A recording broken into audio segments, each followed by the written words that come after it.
ভবিষ্যতের মিলিয়নেয়ার? কি অবস্থা সবার? পকেট কি একদম ফাঁকা? মানে সাহারা মরুভূমির মতো অবস্থা? যদি উত্তরটা হ্যাঁ হয় তাহলে একদম ঠিক জায়গায় এসেছেন।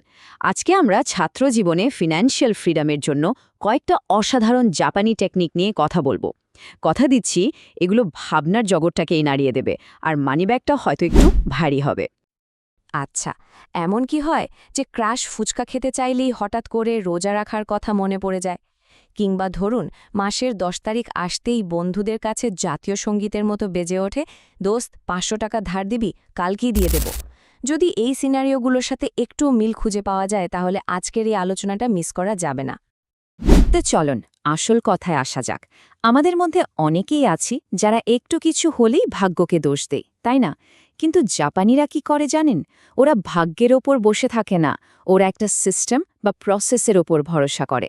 মানে কোনো হুটহাট ইমোশনাল ডিসিশন নাই, সব হয় ডেটা আর লজিকের ওপর ভিত্তি করে। আর এখানেই কিন্তু আসল পার্থক্যটা। এটাকে বলা যায় একটা জাতীয় ছাত্র সমস্যা। মানে রাতে ঘুমের মধ্যে ল্যাম্বরগিনি চালানোর স্বপ্ন, আর সকালে ঘুম থেকে উঠে দেখা যায় পকেটে রিক্সা ভাড়ার টাকাটাও নেই। আমাদের প্রায় মনে হয় বড়লোক হওয়া মানে আলাদিনের চেরাগ হাতে পাওয়া। কিন্তু আসল সত্যিটা কি জানেন? জাস্ট চিন্তার ধরনে ছোট্ট একটা বদল আনলেই কিন্তু পুরো খেলাটা ঘুরে যেতে পারে। আচ্ছা, এই পুরো জার্নিটা বোঝার জন্য চলুন আমাদের বন্ধু আবিরের সাথে পরিচিত হওয়া যাক। আবির কিন্তু আমাদের অনেকেরই একটা প্রতিচ্ছবি।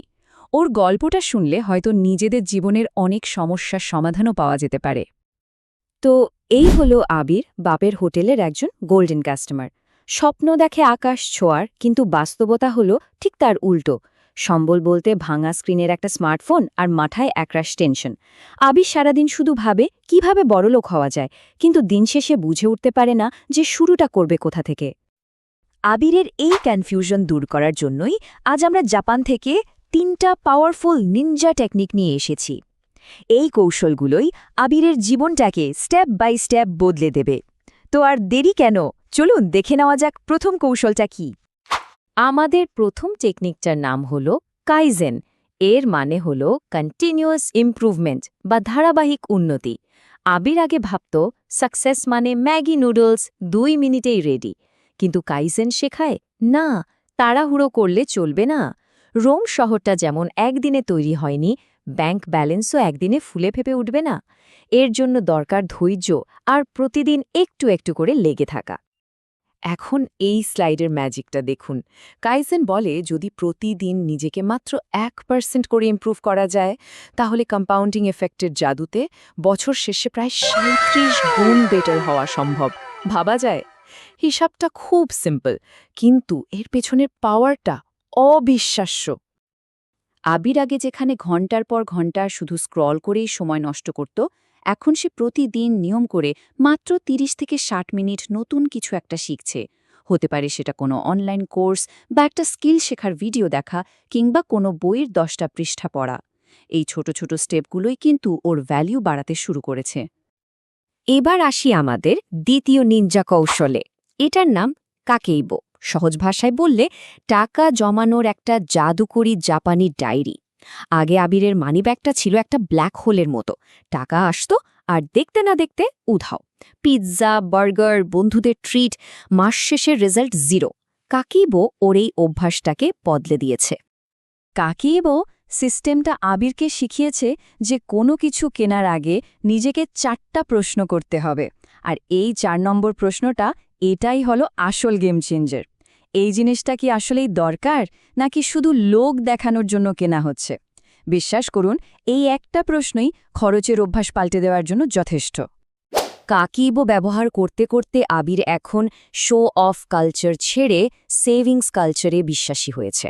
কারণ ও একটা কঠিন সত্যি বুঝতে পেরেছে, পকেটে টাকা থাকলে ছেঁড়া গেঞ্জিও পরেও কনফিডেন্স থাকে, আর টাকা না থাকলে দামি ব্র্যান্ডের পোশাকেও নিজেকে কেমন যেন অসহায় লাগে।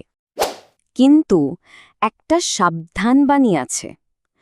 সফলতার এই জার্নিতে একটা ভয়ঙ্কর মরণ ফাঁদ পাতা থাকে।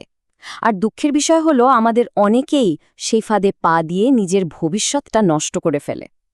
হাতে কিছু টাকা জমতেই অধৈর্য হয়ে শর্টকাটের রাস্তা খোঁজে।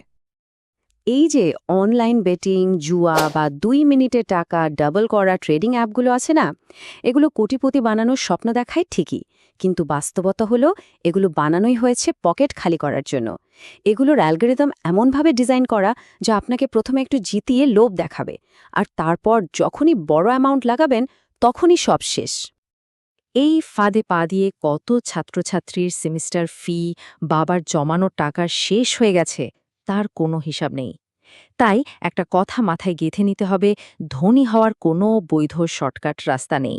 আর এই স্লাইডে যা লেখা আছে কথাটা কিন্তু 100% সত্যি। এবার আসা যাক আমাদের তৃতীয় এবং সবচেয়ে গুরুত্বপূর্ণ জাপানি কৌশলে। এর নাম ইকিগাই। সোজা কথায় বেঁচে থাকার কারণ বা জীবনের উদ্দেশ্য। আমাদের অনেকেই আছি যারা নিজের ইচ্ছার বিরুদ্ধে হয়তো বাবা মায়ের স্বপ্ন পূরণ করতে গিয়ে এমন একটা সাবজেক্টে পড়ছি যা আমাদের একটুও ভালো লাগে না। ফলাফল কি? হাতে একটা সার্টিফিকেট আসছে, কিন্তু কাজে কোনো আনন্দ থাকছে না। ইকিগাই বলে জীবনে এমন একটা কাজ খুঁজে বের করতে হবে যেখানে এই 4টা জিনিস একসাথে মিলে যায়। মানে এমন একটা কাজ যা করতে ভালোবাসা জন্মায়, যেটা করতে ভালো পারা যায়, যেটার এই পৃথিবীরও প্রয়োজন আছে, আর যেটার জন্য মানুষ টাকা দিতেও রাজি। যখন এই 4টা বিষয় একসাথে মিলে যায় তখনই কিন্তু আসল ম্যাজিকটা হয়। কাইজেন ব্যবহার করে আবির তার ডিজাইনিং স্কিলকে প্রতিদিন একটু একটু করে শান দিয়েছে, আর কাইকাইবু দিয়ে টাকা ম্যানেজ করতে শিখেছে। এরপর সে তার ইকিগাই খুঁজে পেল এই ডিজাইনিংয়ের মধ্যেই। পড়াশোনা ঠিক রেখেই শুরু করলো ফ্রিল্যান্সিং। এখন সে ডলারে ইনকাম করে, আর বাবার কাছে টাকা চাওয়া তো অনেক দূরের কথা, এখন সে বাবাকেই টাকা দেয়। এই মুহূর্তটা আবিরের কাছে অমূল্য। সে শুধু ডলার ইনকাম করছে না, সে তার বাবার মুখে হাসি ফোটাচ্ছে। কিন্তু এই 3টা নিনজা টেকনিকের সাথে আবির তার জীবনের আরও একটা বড় সিক্রেট কাজে লাগিয়েছে, যা তার এই পুরো ট্রান্সফরমেশনকে সম্ভব করেছে। চলুন সেই ফাইনাল সূত্রটাও জেনে নেওয়া যাক। এই স্লাইডটাই হলো আবিরের পুরো জার্নির সারমর্ম। সে তার সার্কেল মানে বন্ধুবান্ধবদের নেটওয়ার্ক বদলে ফেলেছে। যেসব বন্ধুরা শুধু পরচর্চা বা সময় নষ্ট করত, তাদের থেকে সে নিজেকে সচেতনভাবে সরিয়ে নিয়েছে। কারণ চারপাশের মানুষগুলোই কিন্তু আমাদের আয়নার মতো। তারা যদি সামনে এগিয়ে যাওয়ার অনুপ্রেরণা না দেয়, তাহলে হয়তো নতুন আয়না খোঁজার সময় হয়েছে। একটা খুব বিখ্যাত কথা আছে, আপনি সেই 5 জন মানুষের গড় যাদের সাথে সবচেয়ে বেশি সময় কাটানো হয়। মানে যদি 5 জন কর্মঠ আর পজিটিভ মানুষের সাথে মেশা যায়, তাহলে ষষ্ঠ সফল ব্যক্তি হওয়ার সম্ভাবনাটা কিন্তু অনেক বেড়ে যায়। আর যদি 5 জন হতাশাবাদী মানুষের সাথে দিন কাটে, তাহলে ফলাফলটা তো বোঝাই যাচ্ছে। তাই এই পুরো আলোচনা শেষে নিজেকে একটা প্রশ্ন করার সময় এসেছে, যে 5 জন মানুষের সাথে সবচেয়ে বেশি সময় কাটছে তারা কারা?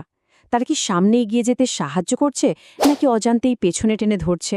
উত্তরটা খুঁজে বের করার দায়িত্ব কিন্তু আমাদের নিজেদেরই, কারণ আমাদের সার্কেলই আমাদের ভবিষ্যৎকে তৈরি করে দেয়।